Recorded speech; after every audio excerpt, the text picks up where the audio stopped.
اتخذوا أحبارهم ورهبانهم أربابا من دون الله والمسيح ابن مريم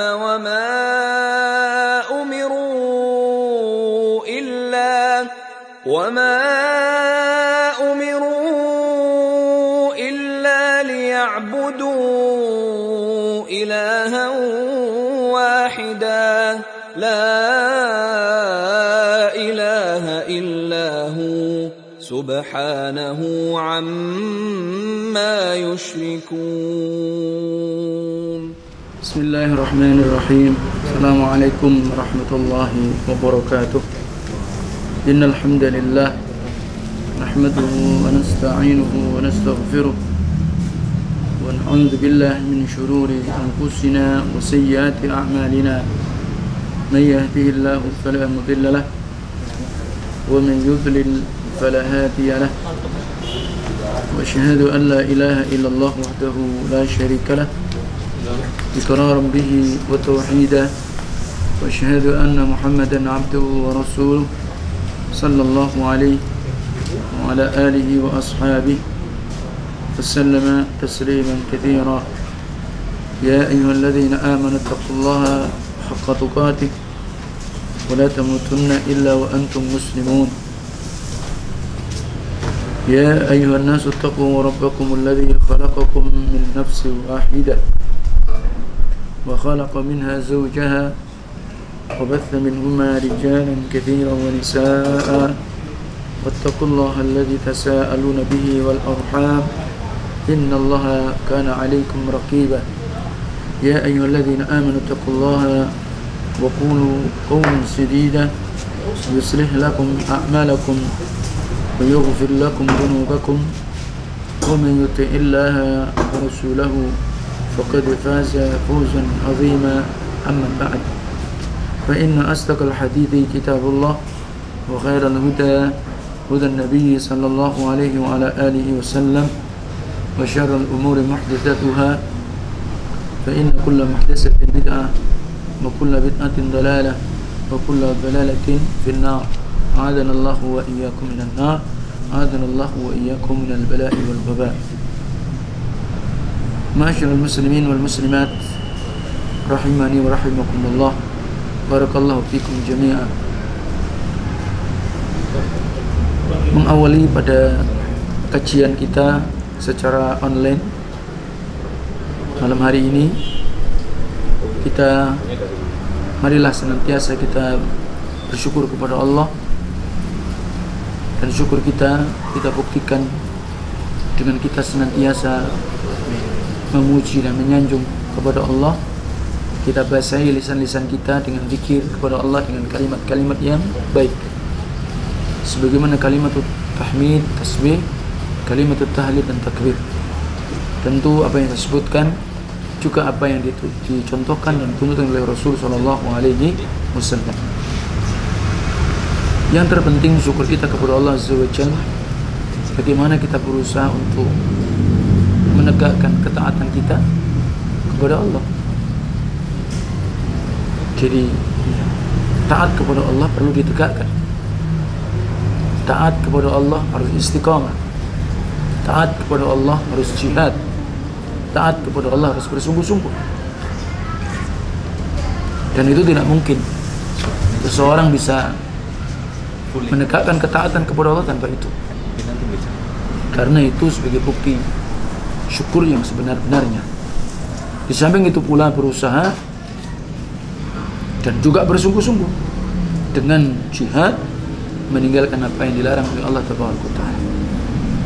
Dan harus kita tanamkan dan kita harus yakin bahwa hal-hal yang Allah perintahkan, apa yang disebutkan dalam Al-Quran ataupun hadis, maka jelas-jelas itu sesuatu yang memberikan manfaat dan kemaslahatan untuk kita manusia. Sebaliknya pula, tatkala Allah Taala melarang hal-hal yang Allah larang, yang memang itu datang dari Al-Quran dan Sunnah atau hadis Nabi SAW, jelas-jelas itu membawa bahaya, madarat dan bahkan akan mengantarkan kepada kebinasan dan kehancuran. Itu yang harus kita tanamkan. Nah, sebagaimana kita maklumi hari-hari kita, sebagaimana peraturan yang telah ditetapkan oleh Gubernur Bali, bahwa nama kita sekarang berubah, bukan lagi PSBB, namanya PPKM, ya. Jadi artinya apa? Pelaksanaan pembatasan kegiatan masyarakat. Dan itu semua ya karena efek dan karena sebab masih tingginya penularan COVID-19. Masya Allah. Jangan sekali lagi kita menganggap enteng, anggap remeh. Tetaplah kalian harus waspada dan menjaga diri kalian. Jadi tetap waspada dan menjaga diri kalian. Tentu kita harus tetap memenuhi yakni protokol kesehatan yang semestinya. Pembatasan penting, pakai masker penting, cuci tangan penting, ya, kurangi juga berjabat tangan, karena kita nggak tahu. Bukan kita suudzon kepada saudara-saudara kita, tapi memang itu bentuk preventif kita. Jadi jangan sampai kita hanya ketahuan.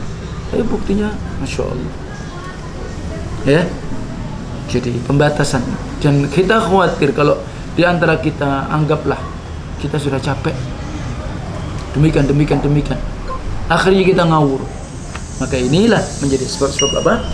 Juga menjadi tidak menurunnya atau tidak menurunnya apa? Volume angka penularan COVID, bahkan semakin tersebar. Nah, itu nasihat dan pesan ana untuk kita mensikapi daripada aturan yang telah dibuat dan dibikin oleh pemerintah, terutama gubernur di Bali ini atau wilayah Bali ini. Nah, barakallahu fikum.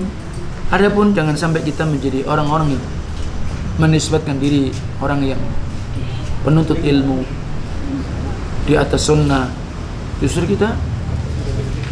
meremehkan. Itu tidak. Insyaallah kita akan lanjutkan pembahasan kita, tetap masih pembahasan kita tentang pembatal iman, pembatal Islam.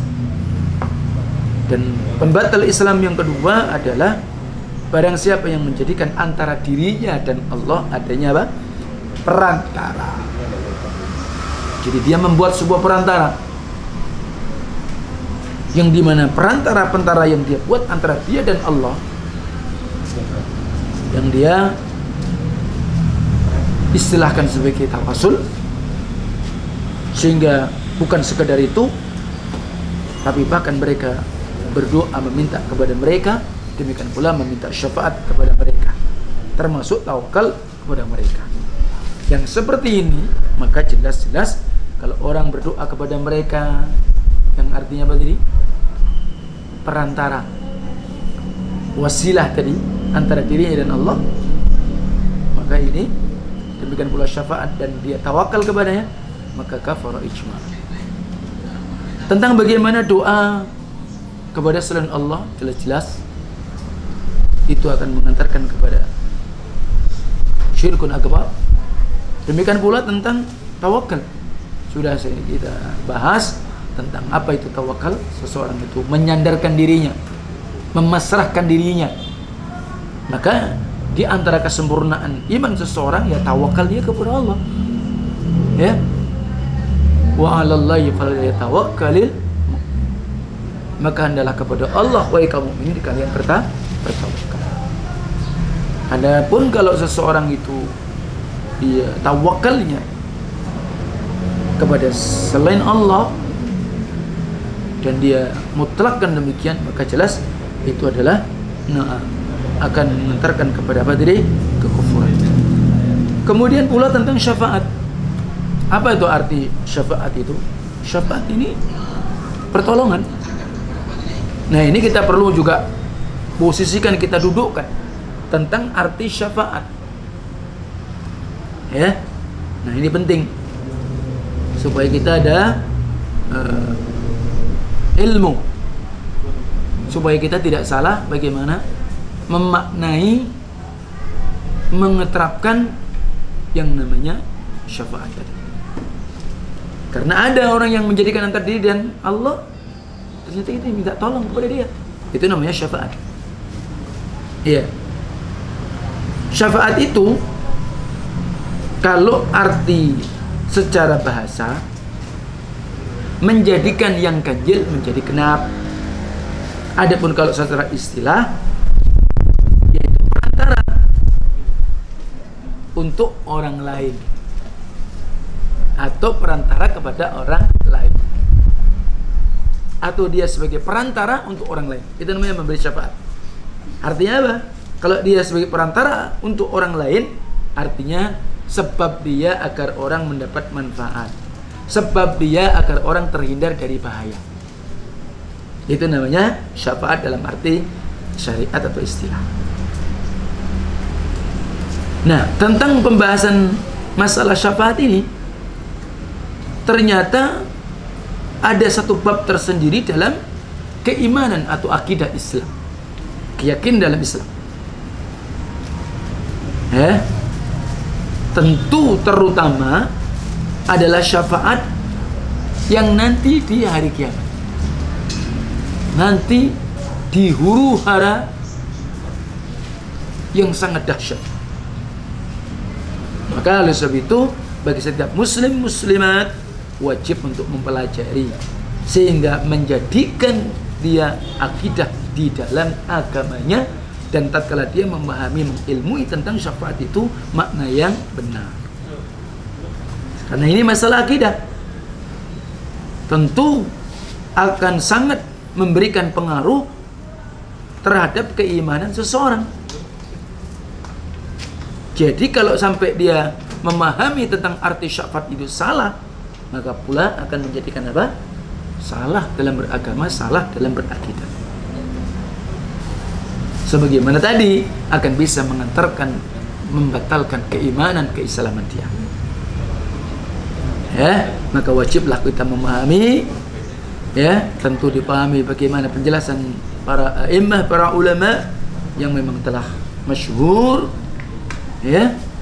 mereka telah mu'tabar, yang memang dikenal memiliki akidah dan memiliki manhaj yang lurus, dan mereka istiqomah pula di atas akidah yang benar. Itulah akidah Ahlussunnah. Nah,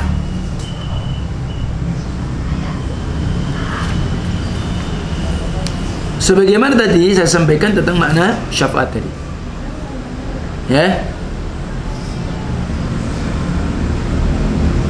kemudian ada pula disebutkan di dalam salah satu kamus namanya Mu'jam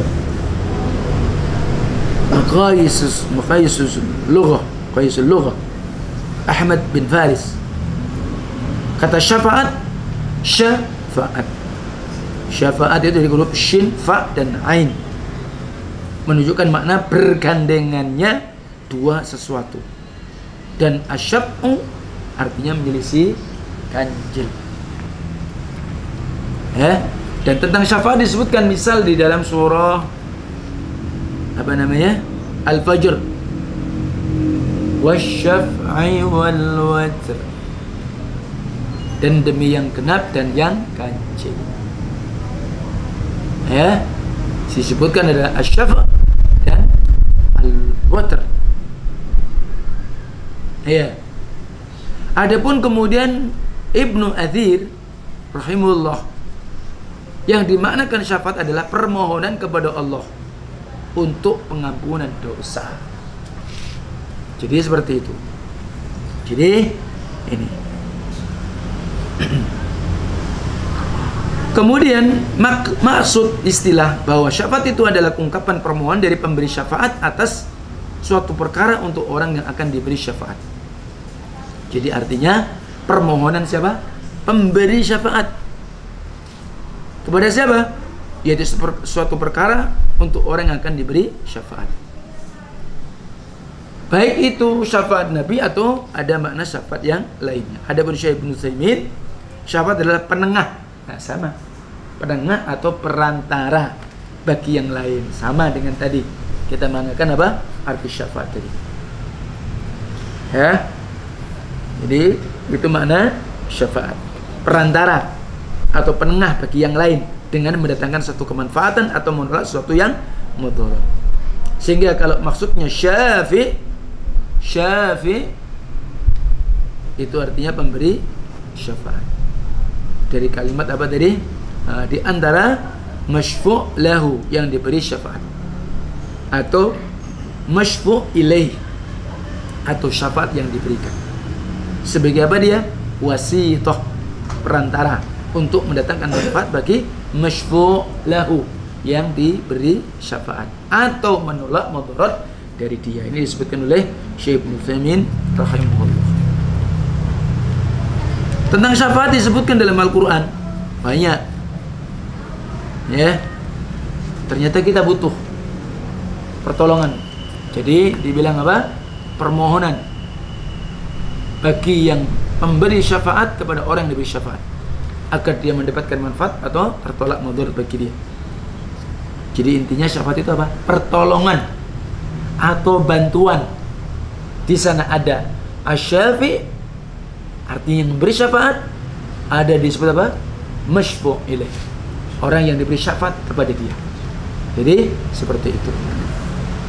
Dan ini nanti akan disebutkan dalam Al-Quran. Misal saya ingin bacakan di dalam surah Al-Baqarah ayat 47 dan 48. Ada penyebutan kalimat syafaat. Perhatikan. Ya bani Israil adhkuru ni'mati allati an'amtu 'alaikum wa anni faddaltukum 'alal 'alamin. Wattaqu yawman la tajzi nafsun 'an nafsin syai'a. لا تجزي نفس عن نفس شيئا ولا يقبل منها شفاعة ولا يؤخذ منها عدل ولا هم ينصرون. Di sini Allah Tabaraka wa Ta'ala menyeru Bani Israel. Bani Israel ini keturunan Nabi Yakub.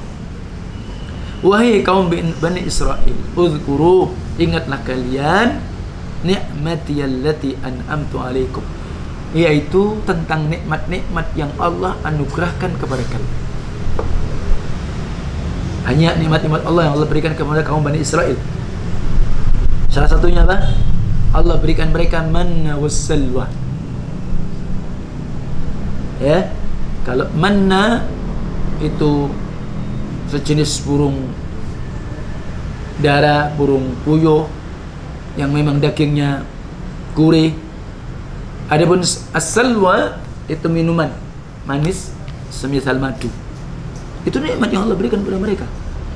Bahkan Allah tegaskan wa anni faddaltukum 'alal 'alamin. Dan sesungguhnya aku, kata Allah, wahai Bani Israel, ya, utamakan kalian, aku lebihkan kalian, aku berikan kalian keutamaan di atas seluruh umat di waktu, di masa dia.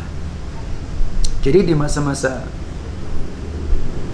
ada di sana kaum sebelum tentu umat Muhammad, sebelum diutus Nabi Muhammad SAW, maka kaum Bani Israel adalah kaum yang terbaik.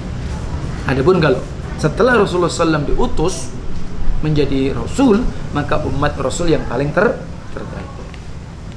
Wattaqu yawma, dan takutlah kalian wahai kaum Bani Israel akan satu hari la tajzi nafsun an nafsi syai'a, yang pada hari itu seseorang tidak dapat membela orang lain. Nih, ingat, nanti di hari kiamat masing-masing jiwa akan menghadapi masalahnya sendiri. Karena di waktu itu tidak ada satupun jiwa yang sanggup untuk membela. Kalau di dunia masih ada yang bela. Kadang-kadang kita cari pembela, Kalau istilah dalam peradilan. Padahal kita sudah salah, tetap saja ingin jadi pembela. Kalau nanti tidak ada, dan tanpa penterjemah, kalian akan ngomong sendiri-sendiri. Ini takutlah kalian. Siapa yang kalian akan andalkan? Tidak ada. Ya. Kenapa? Karena itulah hari yang tidak dapat membela seseorang, tidak akan sanggup membela orang lain. Yang hari ini kita andalkan siapa gitu? Kita punya istilahnya apa? Backing. Ya. Kita punya bodyguard.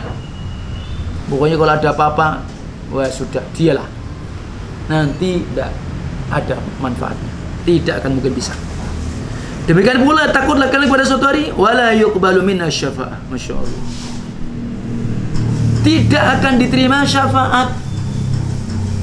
Syafaat tadi apa? Bantuan, pertolongan dari orang memberi syafaat kepada siapa? Yang diri. Dan itu menunjukkan apa? Nanti ada syafaat yang memang sanggup siapa bisa memberikan syafaat. Berarti orang yang diberikan izin memberi syafaat dan siapa yang diberi syafaat, maka di situ apa? Ada pembahasan khusus. Nah, demikian pula takutlah kalian pada suatu hari apa? Wala yu'khadhu minha adl.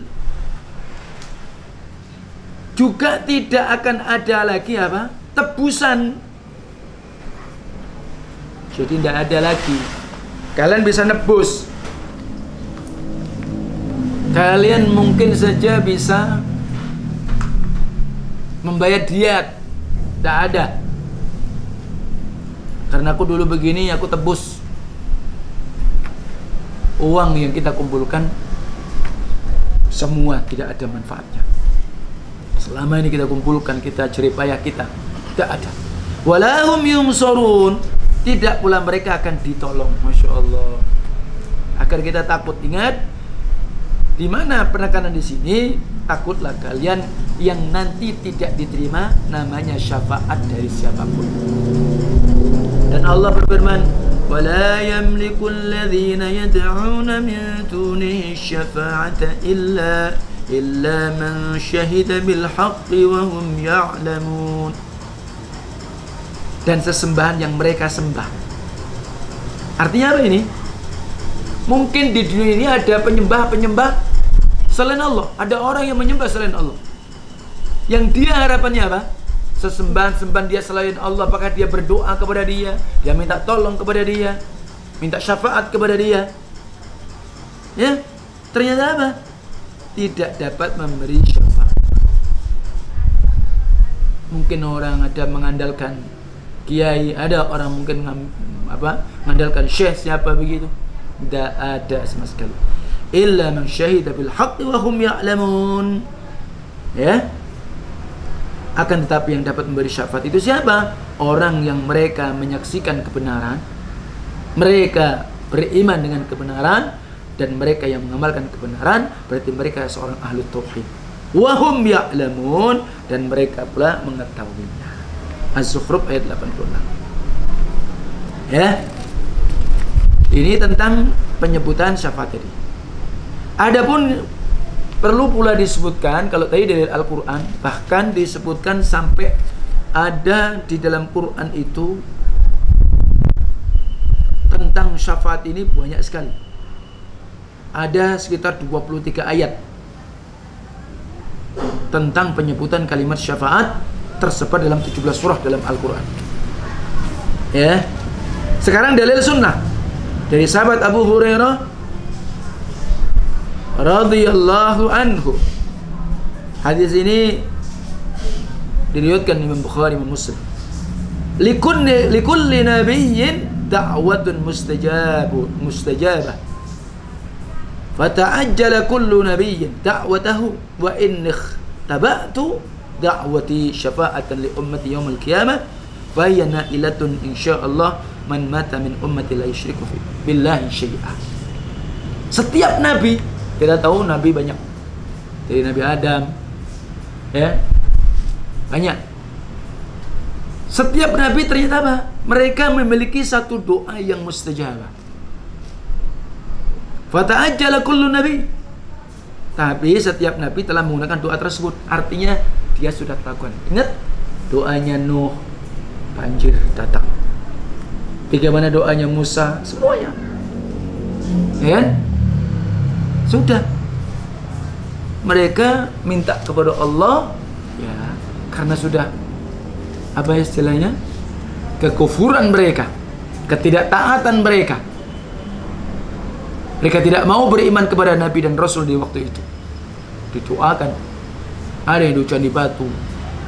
Ada kemudian angin topan. Banyak. Ditenggelamkan oleh bumi. Sebagaimana Qarun. Bagaimana Fir'aun. Ombak yang dahsyat. Jadi seperti itu. Wa inni taba'tu, kata Nabi. Sementara aku Muhammad menyimpan doa yang kabul tadi. Ya. Jadi seperti kata Nabi. Dan aku menyimpannya kenapa?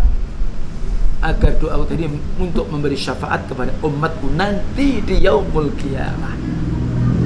Dan syafaat itu akan didapat, ingat, jika Allah menghendaki, siapapun yang dia meninggal dari umatku selama dia tidak pernah menyekutukan Allah sedikit pun.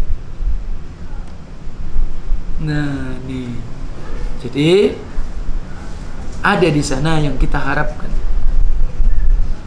Yang namanya sebuah pertolongan, sebuah bantuan, ya, terutama nanti disebut dengan syafaatul uzma, syafaat yang besar. Dan ini maksudnya pula nanti, ingat hadis syafaat, ketika manusia dikumpulkan dalam satu mahsyar, ya, kumpul manusia, mulai dari awal akhir mereka berkumpul. Bagaimana nasib mereka ini untuk selanjutnya? Karena apa? Mereka hanya berkumpul, tidak jelas nasib mereka, sehingga dia butuhnya syafaat. Itulah namanya syafaatul uzma. Coba antum bayangkan kalau kita misal sudah panas, matahari dekatkan dari kepala kita. Manusia mereka ada yang tenggelam dengan peluh-peluh mereka. Dan antum bisa bayangkan tatkala matahari dekat dengan kepala manusia, kayak apa kira-kira peluh itu mendidih. Dan apakah dia tenggelam, apakah dia sampai betis, apakah dia kemudian naam sampai lutut, apakah kemudian mereka sampai pusat, semua tergantung amal mereka. Nah, kita saja kalau di dunia sudah panas, antri, anggaplah di pom bensin, belum jelas dapat enggak kita nanti bensin, itu aja sudah Masya Allah beratnya. Maka disitulah butuhnya syafaatul uzma. Mereka datang pertama kepada siapa? Kepada Nuh. Pertama kepada Adam, ya. Maka Adam pun minta uzur. Mereka datang kepada Nuh juga minta uzur. Mereka datang kepada Ibrahim minta uzur. Kepada Musa, berikutnya Isa, semua minta uzur. Terus kepada siapa? Hanya satu, Nabi kita Muhammad sallallahu alaihi wasallam. Ya. Demikian pula riwayat dari sahabat Abu Musa al-Asy'ari radhiyallahu anhu yang diriwayatkan oleh Imam Ibnu Majah di dalam sunannya dan Imam Ahmad dalam musnadnya. Khuyirtu baina asy-syafa'ah wa baina ayadkhula nisfu ummatil jannah. Masya Allah. Aku diberi dua pilihan oleh Allah, kata Nabi, antara syafaat. Jadi Rasul dikasih dua pilihan, antara syafaat dan antara apa? Umatku akan dimasukkan surga separuh. Rasul yang ditawari, ya. Tapi Nabi, fakhtartu asy-syafa'ah li'annaha a'ammu wa akfa. Aturawnaha lil muttaqin? La, walakinnaha lil mudhnibin al khati'in al mutalawwithin.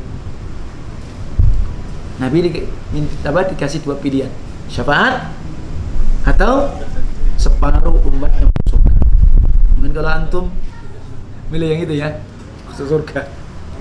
Nah, tapi separuh, yang sisanya Rasulullah enggak seperti itu. Beliau menginginkan terbaik untuk umat. Karena Nabi pernah mengatakan apa? Kullu ummati yadkhuluna jannah illa man aba. Setiap umatku ummatun ijabah, yang memang beriman, ada potensi dan bisa masuk surga kecuali yang enggak mau. Kalau yang mau taat kepadaku, maka dia yang dakhala jannah. Yang mereka maksiat kepadaku berarti ya tidak mempelajari sunnah, sudah tahu sunnah tidak diamalkan, bahkan dia memilih dari yang lainnya. Ya ini jelas. Nabi pilih apa tadi? Asy-syafa'ah. Kenapa? Karena syafaat ini manfaatnya lebih umum, ya, dan lebih menjangkau, lebih luas. Nah, apakah kalian berpendapat mengira kalau syafaat itu kepada orang yang bertakwa? Nih, jawabannya enggak. Tapi syafaat itu bagi umat Rasulullah yang melakukan perbuatan dosa, mereka berbuat salah dan mereka kotor, ternodai dengan kemaksiatan. Antum ini ada kira-kira yang tidak pernah dosa? Tidak mungkin, ya kan? Ternyata syafaat itu untuk itu. Dan nanti akan disebutkan dalam hadis-hadis itu, Masya Allah. Dan ini kita berharap seperti itu. Nah, sekarang tentang syafaat ini. Tadi syafaat adalah apa? Perantara dari seorang pemberi syafaat kepada orang yang beri syafaat agar mendapatkan manfaat, agar dia mendapatkan menolak tertolak bahaya. Tapi ada di antara orang yang dia memahami syafaat ini ada beberapa golongan. Golongan yang pertama, inilah yang namanya mutasyaddid, ghulu, melampaui batas. Nah, ini yang tadi menjadikan antara dia dan Allah perantara sehingga mereka minta syafaat tadi. Ini pemahaman yang ghulu. Semisal kaum Nasara, semisal kaum musyrikin. Demikian pula di antara firqah kelompok dari kalangan tasawuf ekstrim yang mereka memahami pemahaman wahdatul wujud, menyatunya apa? Atau disebut manunggaling kalau Gusti, menyatunya makhluk dengan Robnya atau dengan Tuhannya. Atau para pemuja, penyembah kubur, disebut kuburiyun, yang mereka apa? Mengkeramatkan kuburan-kuburan. Nih, ingat, boleh apa enggak kita mengkeramatkan kuburan? Ya enggak boleh. Kalau kuburan itu dijaga, kuburan tidak diinjak, itu bentuk apa? Adab ziarah kubur. Ya. Tapi kalau kemudian maksud mengkeramatkan itu menganggap apa yang di dalam kubur itu memiliki apa? Kemuliaan, keutamaan. Di mana mereka mengharap dengan penuh keyakinan adanya syafaat di sisi Allah dari sesembahan atau orang-orang mereka agungkan itu tadi di dunia. Hingga mereka pun minta syafaat kepada selain Allah. Inilah perbuatan yang dimaksudkan akan membatalkan keislaman, membatalkan keimanan, jatuh pada syirkun akbar. Seperti yang sudah kita bahas sebelumnya, sebagaimana surat Yunus ayat 18. Di sana firman Allah, wa ya'buduna min dunillahi ma la yadurruhum wa la yanfa'uhum. Mereka menyembah selain Allah. Mereka menyembah selain Allah, yang mereka sembah selain Allah ma la yadurruhum, sesuatu yang tidak bisa memberikan bahaya, wala yanfa'uhum, sesuatu yang tidak bisa memberikan manfaat kepada mereka. Wa yaqulun, dan mereka mengatakan haula syufa'auna indallah. Sementara sudah jelas Allah katakan apa? Apa yang mereka sembah selain Allah tidak bisa memberi manfaat kepada mereka, tidak bisa memberikan apa? Menolak mudarat sedikit pun kepada mereka. Tapi mereka mengatakan apa? Mereka itu adalah penolong kami, perantara kami di sisi Allah.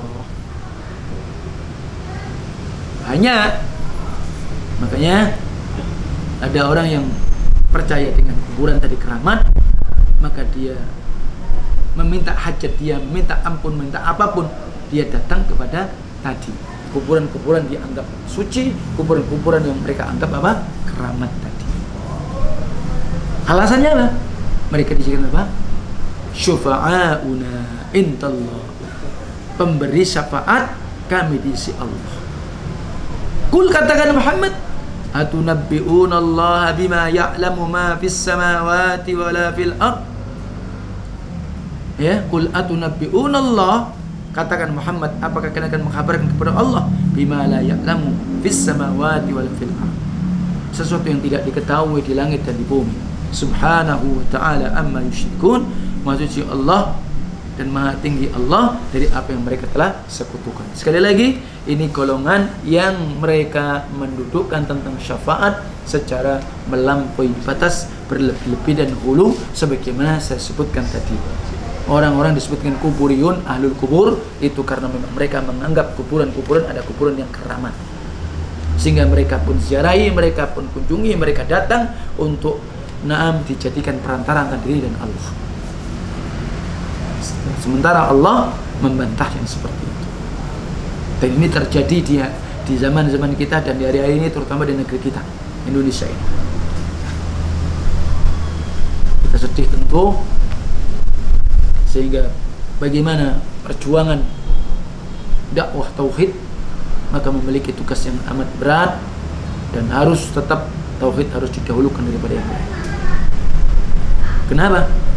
Kalau tatkala kita menyelamatkan manusia dari praktek-praktek syafaat, praktek-praktek kesyirikan, maka itu berarti menyelamatkan dunia seluruh isinya. Adapun golongan yang kedua, yaitu golongan yang melampaui batas menolak syafaat. Kali ini melampaui batas menolak. Kalau tadi apa? Berlebihan menetapkan syafaat. Ini berlebihan apa? Dan melampaui batas menolak syafaat. Seperti siapa? Kaum Mu'tazilah dan kaum Khawarij. Karena mereka mengingkari syafaat Nabi dan syafaat selain Rasulullah bagi para pelaku dosa besar. Jadi dianggap kalau orang itu pelaku dosa besar, kafir kan? Finnar. Itu pemahaman siapa? Khawarij. Jadi pelaku dosa besar di dalam pemahaman Khawarij adalah kafir. Ada Mu'tazilah. Apa pemahamannya? Bahwa orang yang pelaku maksiat itu manzilatun baina manzilatain. Kedudukannya di antara dua tempat. Bisa tidak surga, bisa tidak neraka. Tidak jelas. Ya. Adapun golongan yang ketiga, ini Ahlus Sunnati wal Jamaah. Pemahaman Rasulullah dan para sahabat dan orang-orang yang menelusuri jejak-jejak mereka, ya, yang menetapkan syafaat sesuai dengan yang diterangkan di dalam Al-Quran dan hadis-hadis yang sahih, sehingga mereka menetapkan syafaat sesuai dengan syarat-syarat yang telah ditetapkan syariat dan mengimaninya tanpa ifrat wa tafrid, tanpa berlebihan dan tanpa apa? Menyepelekan. Ya. Baik. Kemudian pembagian syafaat perlu diketahui supaya kita nggak salah. Tadi golongannya ada 3, berlebihan menetapkan sampai mereka punya pemberi syafaat selain Allah yang dianggap kuburan-kuburan tadi atau yang lainnya, bisa jadi. Ya, bisa jadi berupa benda. Ya benda, mungkin saja keris, pusaka, atau mungkin apa? Yang mereka anggap apa? Ini akan bisa memberikan pelaris, menyelamatkan saya, bisa menyembuhkan. Nah, ini bukan hanya sekedar kuburan, ya. Nah, adapun kemudian Ahlussunnah menetapkan, tapi tidak antara berlebihan dan mengentengkannya. Jadi antara siapa tadi? Antara mereka yang hulu mutasyaddid menetapkannya dengan antara yang mereka menolak secara total syafaat. Itu antara siapa? Yani kuburiyun dengan siapa? Khawarij dan Mu'tazilah. Adapun syafaat itu ada 2. Ada syafaat di sisi Allah, ada syafaat di sisi makhluk. Maksudnya apa di sini? Syafaat yang makhluk, sisi makhluk, artinya itu berlaku untuk di dunia ini. Jadi seseorang bisa menjadi perantara memberi kebaikan orang. Seseorang bisa menjadi perantara sebab dia seseorang kan bisa terselamatkan dari bahaya. Maka di sana ada syafaat hasanah, ada syafaat sayyi'ah. Ya. Jadi yang disebutkan syafaat hasanah di sisi makhluk, maka dia menjadi perantara terjadi sesuatu yang baik, bermanfaat, atau sesuatu yang bersifat mubah,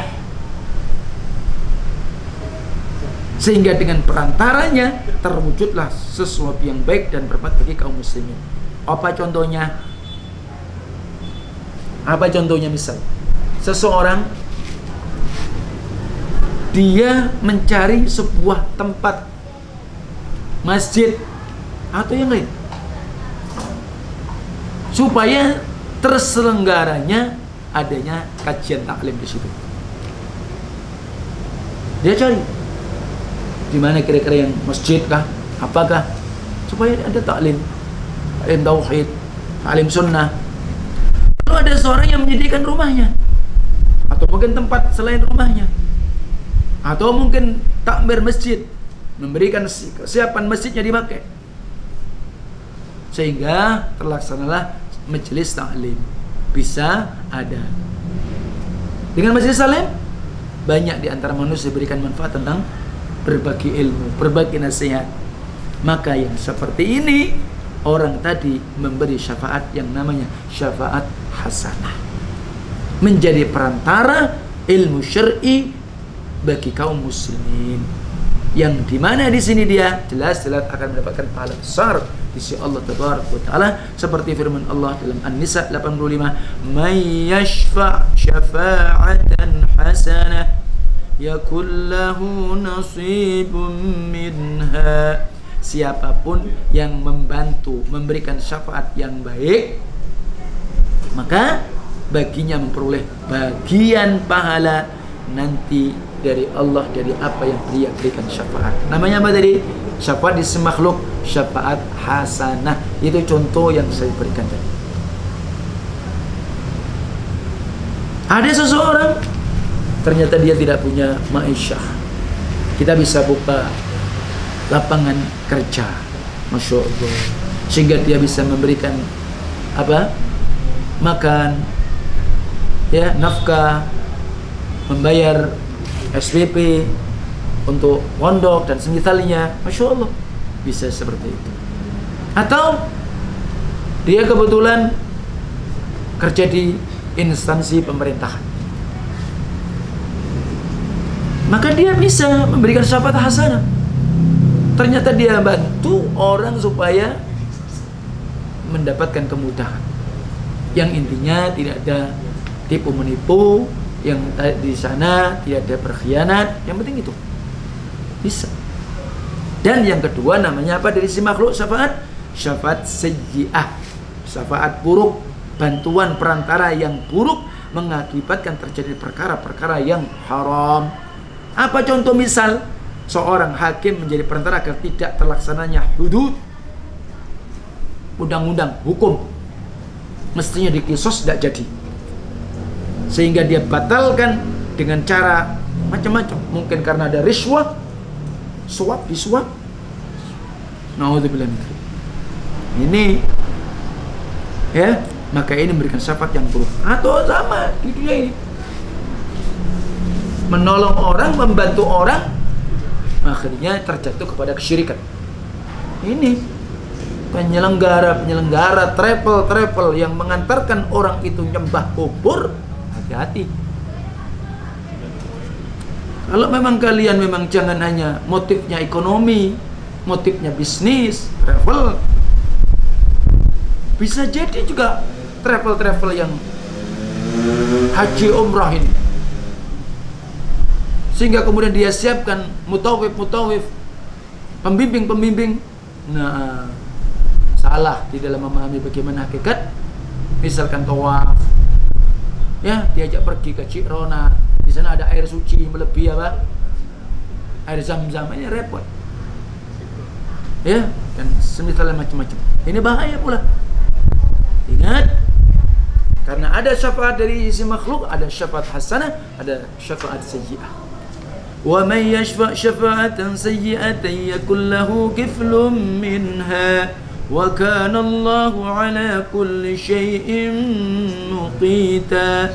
Barang siapa yang memberikan bantuan syafaat sayyi'ah buruk, yakul lahu kiflun minha, maka bagi orang yang memberikan syafaat buruk, maka dia akan menanggung memikul bagian dosa ada padanya. Hati-hati. Bikin inovasi macam-macam akhirnya tersebar. Ya, bid'ah jadi tambah seru. Ya, kesyirikan tadinya ini tambah seru. Hati-hati. Ya, dan adalah Allah Tabaraka wa Ta'ala Maha Kuasa atas segala sesuatu. Ini yang pertama, ingat, syafaat indan nas. Ada syafaat di manusia dan manusia bisa, tapi apa yang dia mampu tadi yang dimaksudkan. Ada pun syafaat di sisi Allah, maka inilah pembahasan yang kedua, ya. Dan ini berbeda sekali dengan apa? Syafaat dari sisi makhluk. Kalau syafaat dari sisi Allah, ini artinya di samping memang di dunia bisa jadi seseorang mendapatkan, ya, itu, tapi harus dengan izin Allah, terutama nanti di akhirat. Karena apa?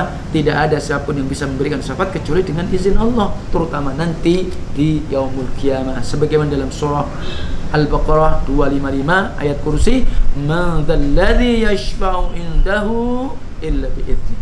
Tidak ada yang dapat memberikan syafaat di sisi Allah tanpa apa? Tanpa izinnya, nggak bisa. Ini pertama, kalau syafaat dari sisi Allah. Orang pengen dapat syafaat dari sisi Allah, syaratnya pertama apa? Harus dengan izin Allah. Yang kedua, orang yang diberi syafaat itu harus ahlut tauhid dan ahlul iman, bukan ahlul syirik, bukan orang kafir. Nah, sehingga ini yang mendapat syafaat itu ya ahlut tauhid. Maka kalau antum pengen, kadang-kadang orang bilang, mari kita membaca salat untuk Rasulullah SAW, maka kita nanti dapat syafaat di yaumul qiyamah. Enak saja, sekedar syafaat, sekedar baca sholawat, tapi ternyata dia ahlu syirik, ternyata dia tidak menjalankan sunnah Rasulullah SAW. Kecil kemungkinan. Nah, bahkan menyelisih sunnah Rasulullah SAW. Bikin sholawat yang macam-macam. Sampai di sana terkandung makna-makna sholawat yang artinya apa?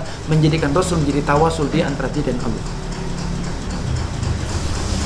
Allah berfirman, "Ya'lamu ma baina aydihim wa ma khalfahum wa la yashfa'una illa liman irtadha wa hum min khasyatihi mushfiqun." Al-Anbiya ayat 28. Dan mereka tidak memberi syafaat melainkan kepada orang yang diridhai oleh Allah.